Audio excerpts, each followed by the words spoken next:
Kita berdoa.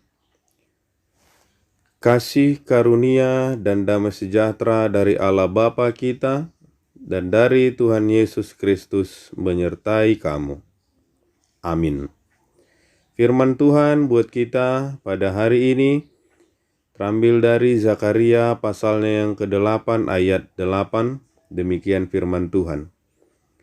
Dan aku akan membawa mereka pulang supaya mereka diam di tengah-tengah Yerusalem. Maka mereka akan menjadi umatku, dan aku akan menjadi Allah mereka dalam kesetiaan dan kebenaran. Ibu, bapa, saudara, saudari yang terkasih dalam nama Tuhan Yesus Kristus. Kembalinya umat Israel setelah pembuangan Babel hanya terjadi dari timur. Jadi bagian ini mengacu kepada sesuatu pemulihan di masa depan dari timur dan barat, yaitu dari seluruh bumi.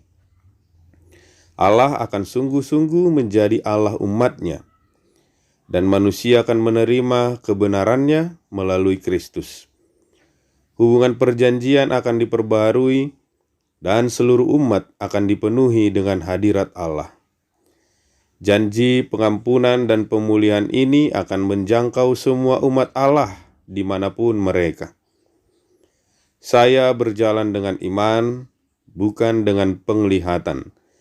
Denzel Washington.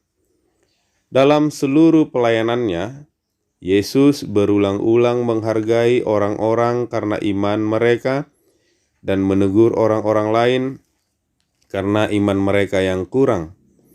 Iman adalah sangat penting sebab dibutuhkan untuk keselamatan. Juga adalah sangat penting setelah kita diselamatkan. Karena kita harus terus-menerus hidup dengan iman, mempercayai janji-janji Allah. Iman menuntut kita untuk fokus pada Allah.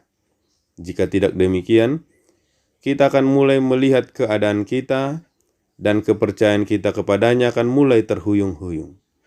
Contoh yang baik adalah pengalaman Petrus berjalan di atas danau Galilea.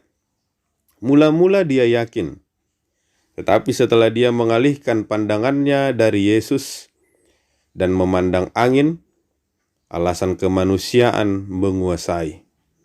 Petrus berpikir, manusia tidak dapat berjalan di atas air, dan imannya bimbang. Kita adalah seperti Petrus ketika kita mengetahui apa yang Allah telah katakan, tetapi mencoba menambah logika kita terhadap perintahnya. Ketika kita fokus pada keadaan dan bukan pada Kristus, kebimbangan mulai menguasai pikiran kita. Itu sebabnya mengapa kita harus memikirkan setiap situasi dalam terang Allah yang dapat mengatasi keadaan kita. Walaupun keadaan kita tidak dapat melihat Allah dalam keadaan kita, Dia telah berjanji untuk memelihara dan memberikan keselamatan kepada kita. Tetapi Dia mungkin saja menyediakan dalam cara yang tidak sesuai dengan yang kita inginkan. Berjalan dengan penglihatan mendatangkan keraguan-raguan dan ketakutan, tetapi iman menghasilkan kepastian.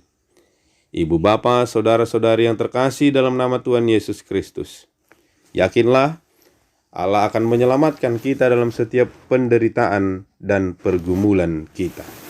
Amin.